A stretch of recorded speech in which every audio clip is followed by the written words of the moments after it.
Bueno, y ahora estamos con un creativo, un artista plástico que se llama Rick Santesteban. Es @santesteban.arte, punto bajo, arte. ¿Cómo le va? Buen día. Hola, buen día. ¿Cómo anda? Acércate un Muy poquito al bien. el micro. Sí, ¿Cómo andas? ¿Bien? muy bien, gracias a ustedes. Sí, bien. ¿Qué Me tipo alegro. de trabajo haces? Yo lo definiría como surrealismo, tiro un poco de surrealismo, tiro un poco de impresionismo. Eh, sí, principalmente desde esos dos lados. Me valgo de herramientas pictóricas para generar metáforas visuales, inspiradas básicamente en la identidad, el autoconocimiento, en mi propio proceso de transformación. Y, y fue como una forma de resignificar muchas cosas que me pasaron. Desde muy chico, que me pusieron en un lugar de supervivencia o de sanación durante mucho tiempo, y en un momento pude capitalizar todo eso, ¿Qué sucedió? sí, con estas herramientas que siempre tuve. Yo desde que tengo uso de razón que tengo habilidad para las cuestiones manuales, y eso siempre me hizo distinguirme ¿Eso entre... te lo valorizó ambos padres o uno de los dos? Mi papá murió cuando yo era muy chico, yo Ajá. tenía 7 años cuando murió. Y, y mi madre realmente nunca supo explicarlo muy bien, pero yo tengo recuerdos de ser muy chico y de que ella pusiera atención en que yo hiciera taller, tanto mi hermano menor como mi hermana. Como que les vio la beta. Algo, o sea, Vio que algo iba a suceder con con la manualidad sí, o con el o arte. con el O arte. sea, porque venimos de la parte de mi madre es correntina y bueno, mis primos son músicos, ya había música en la familia. Mira qué bueno. Entonces, ¿Chamamé? sí, Ah, Qué sí, lindo que es el chamamé. sí, sí. Me La verdad que encanta. yo igual nunca conecté, bueno, justamente mucho también por cómo se desarrolló mi historia familiar y mi historia con mi madre. Entonces nunca hubo un contacto tan fuerte con las cosas que ella consideraba suyas. Claro. Y yo me desarrollé alrededor de lo que yo creía que era mi universo, lo que yo... Bueno, por eso entra mucho también el surrealismo. Fue tan difícil para mí la niñez y la adolescencia que... Te marcó mucho la muerte de tu papá. Sí, sí, sí. Eso como que ahí fue como un momento difícil. Ahí empezó, a mis 7 años, siendo tan chico, empecé a tener conciencia, además fue un día para el otro, no fue algo esperado. Y lo más fuerte fue que al año siguiente murió mi hermana, que tenía 18. Ay, mirá. Entonces fue para la familia un... Dos golpes tremendos. Sí, ¿Y y te quedaste vos con tu mamá? éramos mi hermano menor, Ah, tu hermano mi menor. mamá y yo. Tengo un hermano mayor que se había casado y se había ido. Entonces en ese momento yo medio que pasé a los 8 años a ser el hombre de la casa Claro. y bueno, y mi Y al mamá sostén de tu mamá. Y que de, nunca se recuperó mi mamá. es que no, no, es muy difícil. Sí, lo que estás contando, sí. Es re difícil Horrible. hacer todo lo que... sí, no, nunca se recuperó y bueno, y lo que me afectó a mí fue que mi mamá ya por cómo había sido criada, ella ya también venía con una historia un poco densa y no tenía una forma muy convencional de demostrar el afecto. Y cuando pasó esto, mi mamá se cerró aún más. Se le cerró el corazón por el dolor. Y Claro, tenía que buscar la manera de que no le siguiera afectando. Es que es muy fuerte, Sí, claro. ¿no? Y de ahí, Sobre todo un hijo. sí, ella lo ¿No? canalizó por el trabajo, pero yo siendo tan chico empecé a sentir que era mi culpa, que no me quisiera. Ah, Por eso también sentías entra, eso. sí, por eso también entra mucho el tema de la identidad en mi obra, porque cuando yo empecé a sentir que yo no era querido, que yo no era aceptado, de hecho, bueno, yo fui la oveja negra de mi familia por otras razones también. Entonces, Bueno, uno se transforma. Cuando pasan estas cosas, fue lo mejor que me pudo haber pasado sos igual. como la Bueno. oveja negra. Oveja negra. sí, Sos bueno. el distinto y en el distinto, obviamente, conlleva un montón de situaciones. Sí, pero en definitiva que también tiene mucho que ver con mi trabajo fue lo que me terminó fortaleciéndome.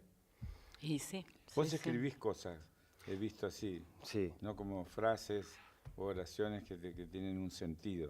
sí, porque a mí, de hecho, cuando yo empecé a estudiar, yo siempre antes hacía música, por ejemplo, en la adolescencia, pero siempre me valí de los recursos creativos para poder transmutar y transformar cosas que me pasaban.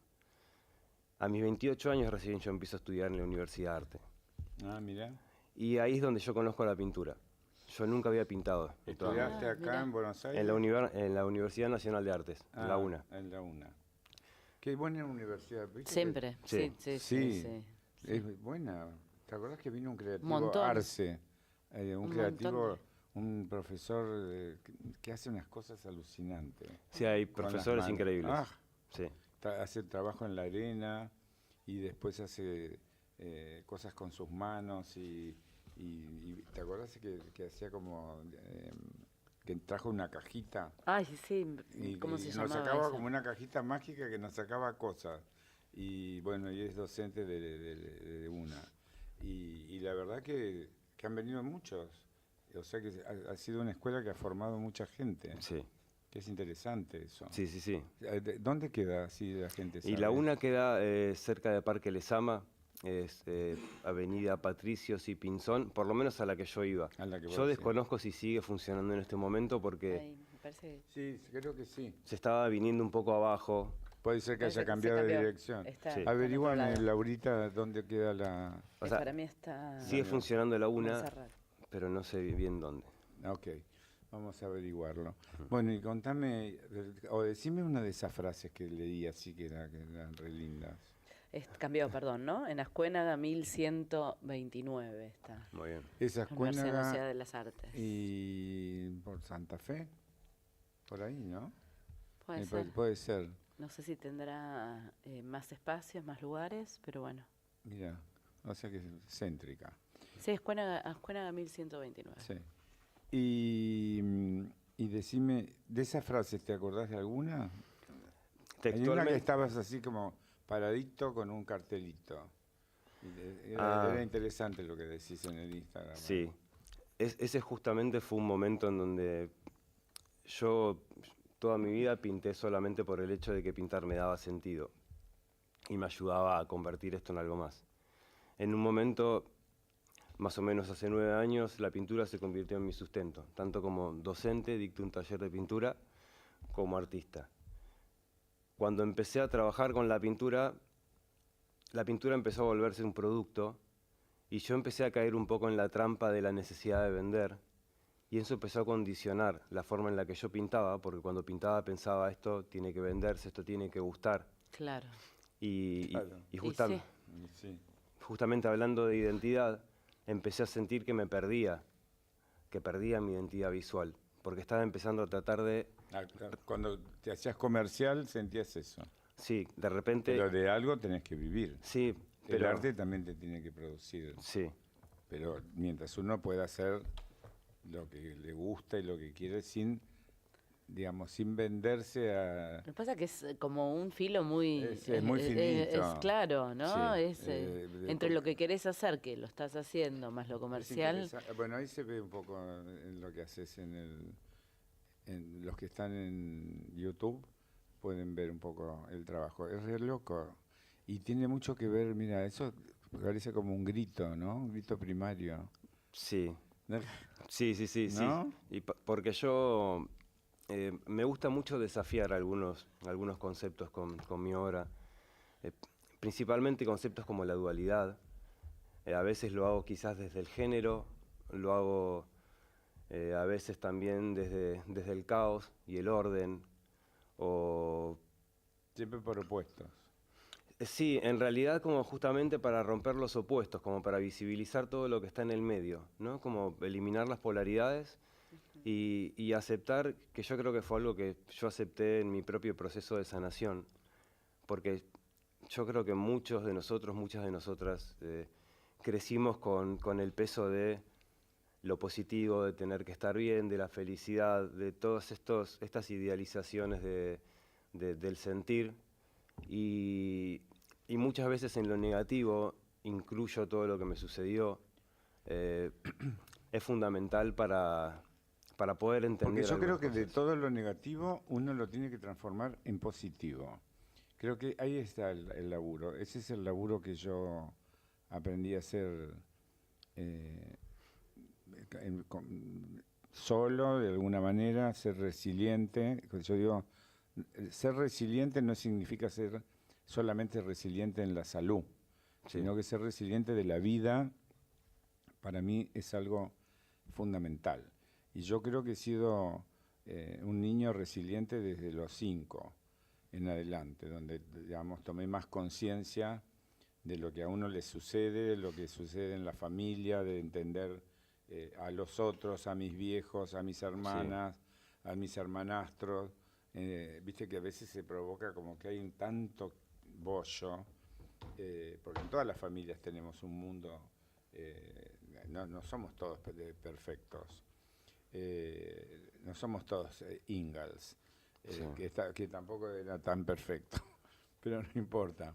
Qué sufridos. Qué sufridos que Sí. eran los Ingalls. ¿Cómo veíamos eso? Por ¿Cómo favor? veíamos los Ingalls? Yo Qué no- yo no pesado. llegué Y a- Bonanza. ¿No llegaste? O sea, yo estaba en la época, pero no me llamaba mucho la atención. No te llamaban. Ah, no. Yo creo que mi realidad de familia era tan diferente Tan que los Claro, Ingalls. Era como- claro. No tienen nada para contarme los Ingalls. No, exacto. Pero, te iba a pero decir viste que eso. cada tanto, ¿viste? Uno no lo miraba, pero cada tanto relojeabas y decías, a ver, ¿qué corno es esto?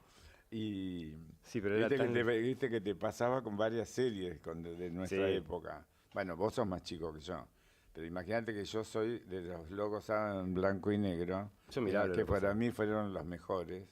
Las películas después, bueno, Sí. fue difícil, también la comparación era muy difícil. Juliá estaba muy bien. Pero, digo, ¿cuántas cosas sucedieron en los 60, 70, 80, tan fuerte ese final de siglo, que permitió también como una liberación y una expresión en el mundo del arte muy particular, y eso creo que nos marcó a todos, Sí, sí. ¿no? Viste que uno va como aprendiendo a mirar y a observar cómo el mundo crece. Yo digo, cuando vos sos resiliente de muy chiquito, obviamente vas a expresar las cosas desde un lugar mucho más fuerte que yo. Sí. A mí me saltó, en un dibujo me saltó la arquitectura, que ni sabía a los 7 años que iba a ser arquitecto tantos años posterior. Pero viste que esas cosas suceden. Cuando yo dibujaba de muy chiquito y mi forma de expresión o mi refugio era el dibujo. Sí. Yo prefería dibujar que ir a jugar a la pelota, que detestaba jugar a la pelota porque era más flaco, era como una anguila. Entonces todos me cagaban a patadas. ¿Viste? No, es un deporte que nunca me gustó. Y digo, me refugié en eso y qué suerte que me refugié. Y creo que viste que uno expresa muchas cosas que le suceden. Sí. Y viste que hay determinados, no sé si es tu caso, pero viste que hay como determinados dibujos que uno ha hecho de chico que marcan el futuro o te marcan el decir, ¿no? Yo siempre tengo uno, de arquitectura, que digo, yo tuve una puertita para entrar y salir libremente, una baranda para sostenerme y una escalera para subir y bajar. Y si vos mirás el dibujo, es eso. ¿No? La escalerita, Sí. la barandita, la puerta abierta, o sea, ese permiso de poder entrar y salir, creo que eso es lo que me dio la libertad. Eso creo que gracias a mi vieja que me lo permitió, o se dio cuenta en tal caso, esa situación. Y creo que lo que te sucedió a vos en la vida, que es fuertísimo, que la pérdida de un papá, de un hermano, ¿viste? Son como golpes, son cambios, son Sí. difíciles de sostener y bueno, y pudiste salir. Sí, pasaron más cosas igual. Después, mi familia era una familia clase baja, media, pero tirando a pobre. Cuando muere mi viejo, teníamos un almacén que empezó a irse en picada. En picada. Y empezaron a aparecer esos problemas. Económicos. Sí. Entonces mi hermano y yo, desde muy chicos, ya teníamos que estar trabajando con mi mamá cuando nuestros amigos estaban jugando en la puerta. Entonces ya empezaban a pasar un montón de cosas que ¿Te afectaron? Sí, porque me sentía diferente. O sea, yo ya venía cargado con esto de sentirme diferente, de no ser suficiente. Y de repente se exigía de mí a muy corta edad que hiciera cosas o que aceptara cosas. ¿Pero eso no te fortaleció en alguna medida?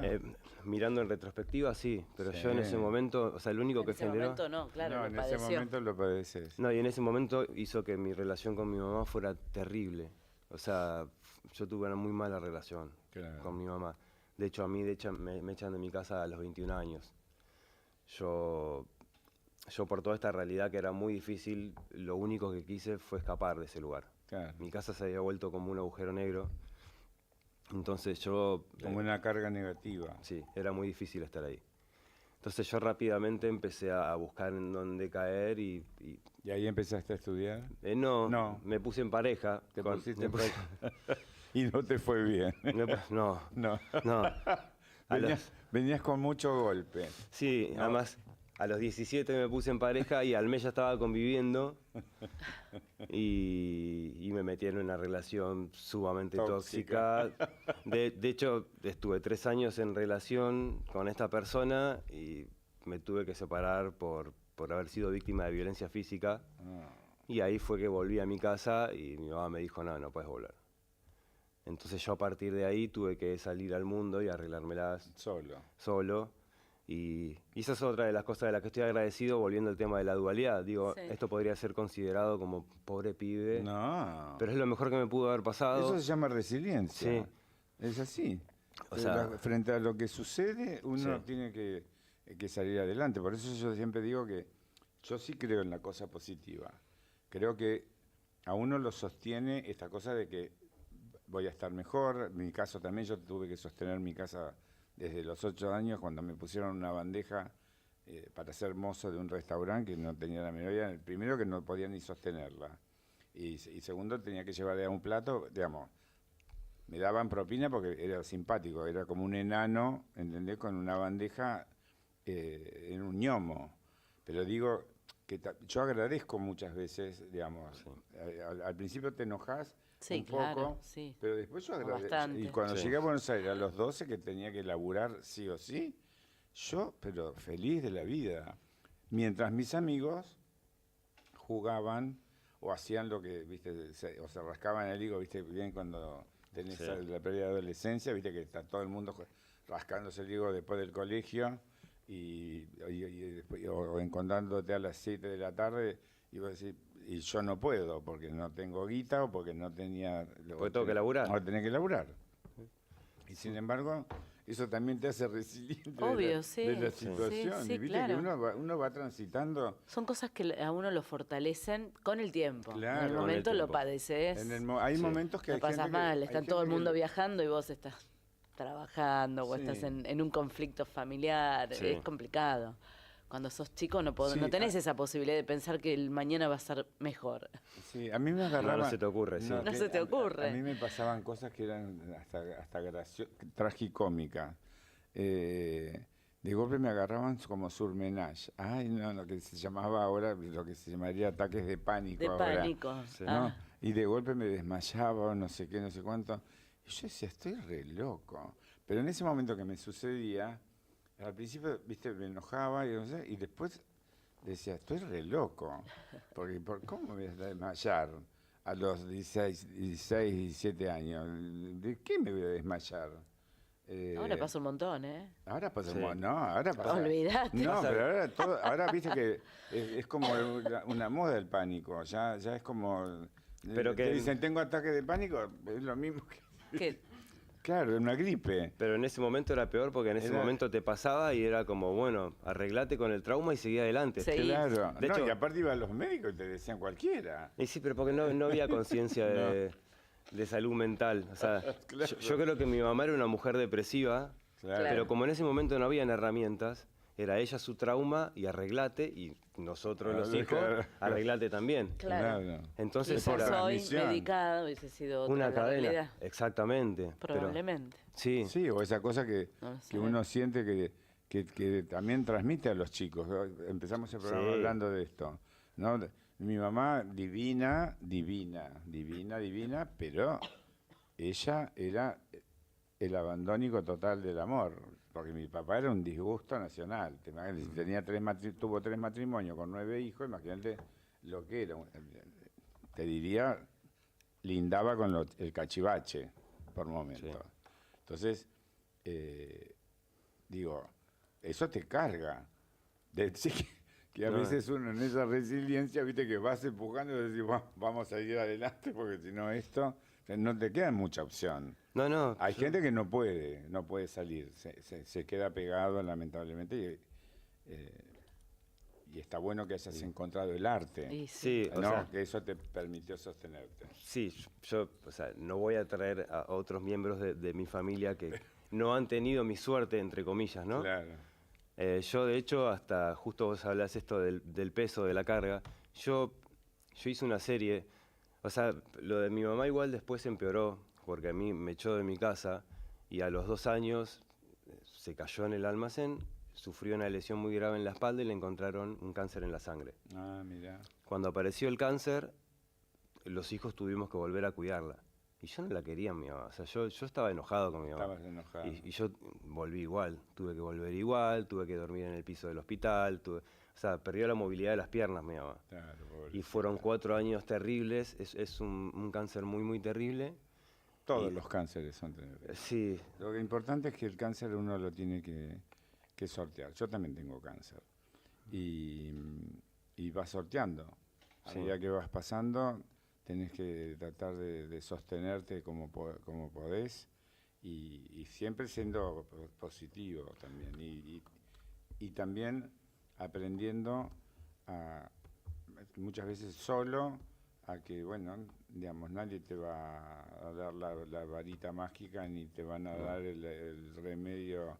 Sí, depende de uno mucho en el estado emocional que estás para poder resolver cómo enfrentás el cáncer, de qué manera.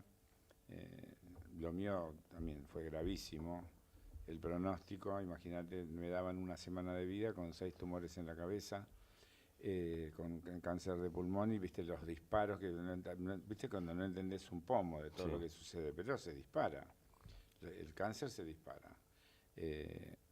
Y estoy también entendiendo ese proceso de que se disparan y viste a través de un golpe, como le pasó, bueno, yo a través de un golpe acabo de descubrir que también tengo ahora que resolver un problema. Ujú. Me caí en la calle y se descubrió un proceso de cáncer nuevamente.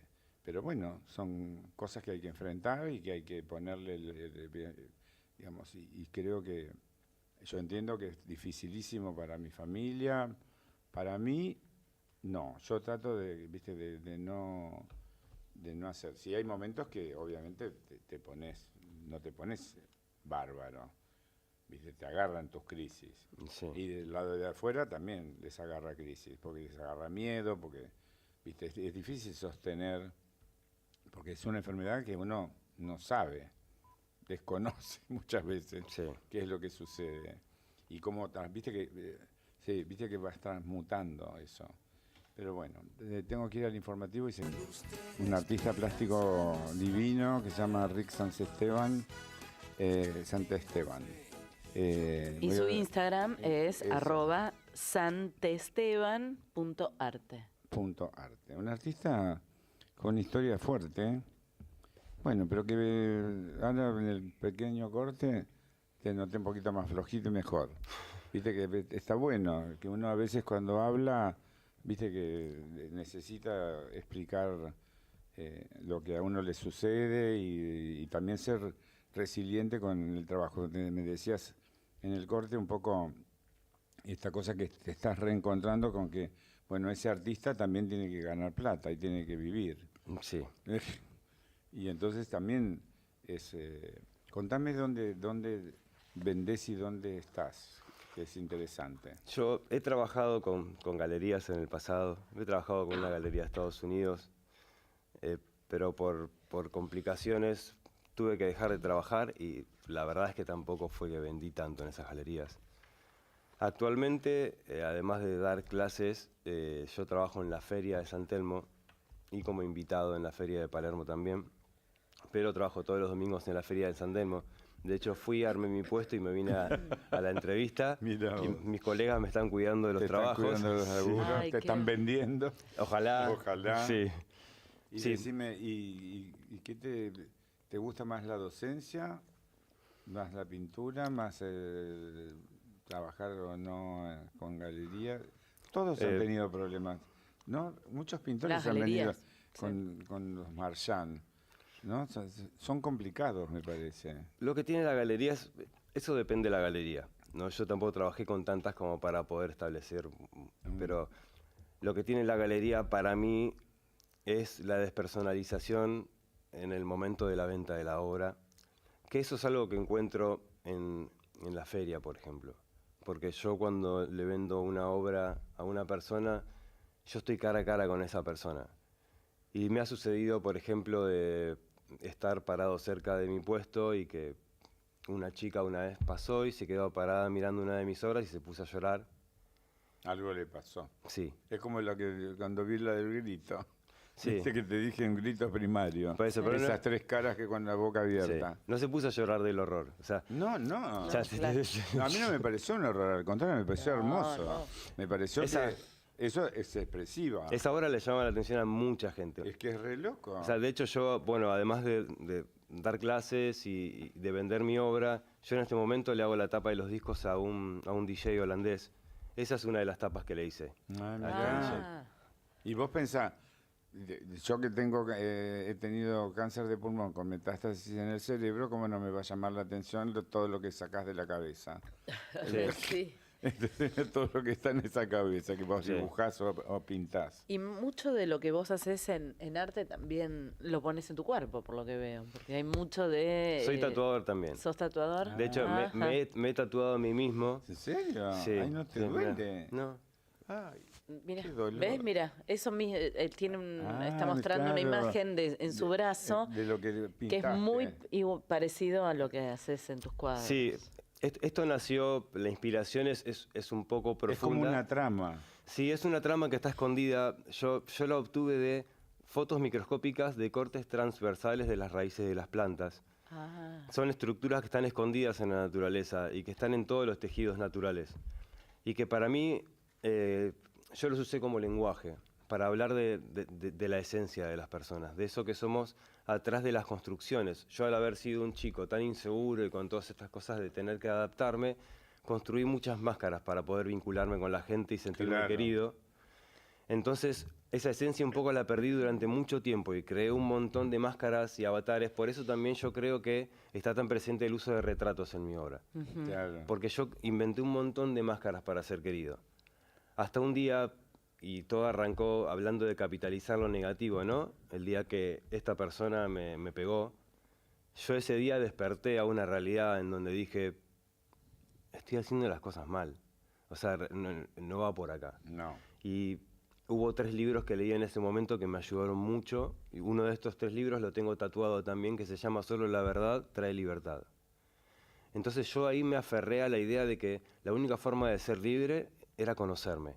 Claro. Entonces entré en un proceso de autoconocimiento muy Conocerte y profundo. no mentirte. Nunca mentirme. Y decirte la verdad a vos mismo. Siempre, sea cual sea. Claro. Por eso se pierde la dualidad de positivo a negativo, porque a veces la verdad es sombra. A veces la verdad es algo pesado, Oscuro. oscuro. Sí. Pero si negamos todas esas cosas, hay una gran parte de la información. Por eso tapás. Exactamente, pero nos perdemos un montón de información que necesitamos para seguir creciendo y para seguir sanando. Claro. Entonces, Es que la sanación se trata de eso. Sí. Primero de entenderte lo que te pasa, por qué te pasa y entender el para qué. ¿No? Sí, exactamente. El para qué te suceden las cosas. ¿no? Ese es.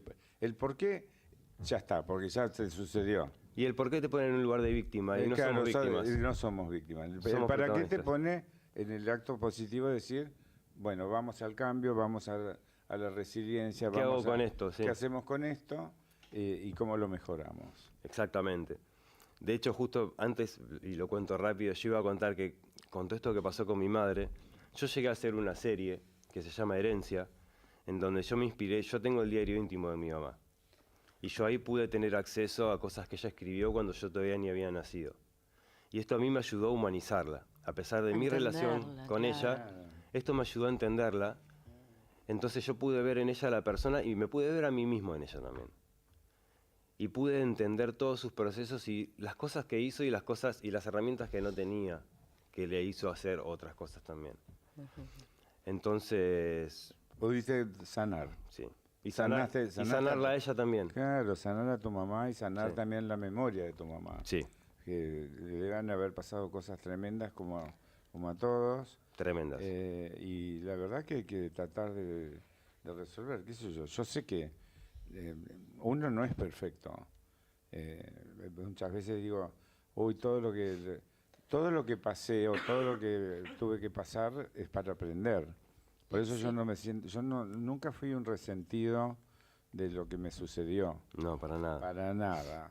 Hay que estar agradecido. Yo estoy agradecido de haber, a los 5 años, haber empezado a hacer todo lo que hice, escuchar todo lo que escuché, mirar todo lo que miré, dibujar lo que dibujé, relacionarme con la gente de la mejor manera y descubrir que iba a ser un creativo, sobre todo. Y yo luchaba mucho y cuando tuve que trabajar, yo iba feliz a mi trabajo. Yo no iba, a pesar de que tenía 12 años y me acuerdo que tenía doble laburo.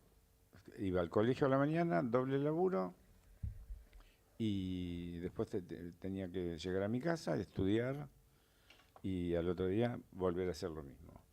Y tuve un montón de cosas que te suceden en ese camino, de encontrarte con gente maravillosa, viste que de golpe te vas cruzando no sé, y de golpe me encontré en Corrientes con mis compañeros de colegio por un permiso laboral, ¿entendés? Y de golpe descubrir una provincia que me partió la cabeza en 4 y por eso te dije lo del chamamé, porque no me olvido más el piso apisonado de un rancho enorme, que a mí me llamaba alucinante porque yo vivía en Santo Tomé, Santa Fe, y la señora que me cuidaba era una señora que había tenido tuberculosis, que fue una enfermedad muy de los años 50. De hecho, a mí me decían tuberculoso porque era muy chiquito y flaco. Ese era el bullying. Viste que uno va teniendo, digamos, no es fácil, no es que el bullying vino ahora a instalarse. No, a mí me hicieron bullying por flaco también. Claro. A mí me decían globulín. Globulín. Viste, claro, te van poniendo títulos. Uno se ríe ahora, ¿no? Ahora me río. Qué mal la pasaba. Yo lo sufrí. Por favor. Yo la pasaba mal porque yo decía... Pero sí, ¿cómo no? Yo llegaba y le decía a mi mamá, me dijo fulano, me dijo tal cosa, tal cosa, tal cosa.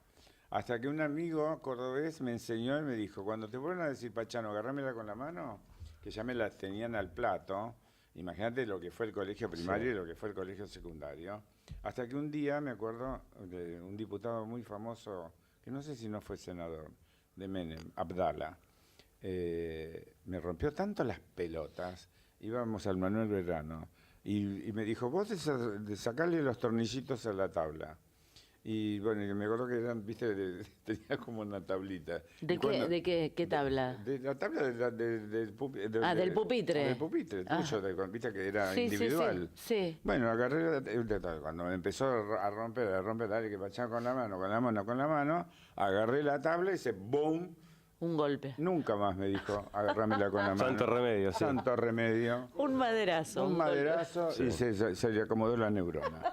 Pero bueno, ¿y cómo hacía? Era un ñomo frente a un caballo de 1,80 m. Era imposible, no tenía otra manera de resolver. Y él me dijo, bueno, vas a ver cómo este gigante se va a callar la boca y nunca más te va a decir. Después no lo volví a ver más y después sí me lo crucé en imagen, que fue así un diputado muy famoso de la Cámara de Diputados, muy inteligente era además. pero era un rompehuevo. Bueno, a mí me hacía bullying, un profesor me hacía bullying a mí. Te hacía bullying. ¿Un profesor? Sí, es que te hacen bullying. Pero que en esa época no estaba tan... No. Y vos le decías a tus viejos y te decían, no puede ser. Pero Hasta que un día le dije, anda. Y también me pasó esto que, viste, que decíamos que cuando te enfrentás con el que te agrede, te da un cagazo padre, ¿entendés? Porque me acuerdo que en el colegio una profesora en Santa Fe me empezó a bulinear y a putear. Y de golpe yo se lo conté a mis viejos fue al colegio, imagínate, como chumbo, así, boom. Y yo dije, no me dijo nada, casi me mata mi viejo. ¿Para qué me haces venir al divino botón? Pero te juro que me dio cagazo. El miedo paraliza. Porque ahí entendí el miedo que hablábamos al principio con los niños. Bueno, mi querido amigo, la vida te dio la posibilidad de ser creativo. Exactamente. Y de hacer cosas lindas que te gustan y que seguramente te gustan a mucha gente.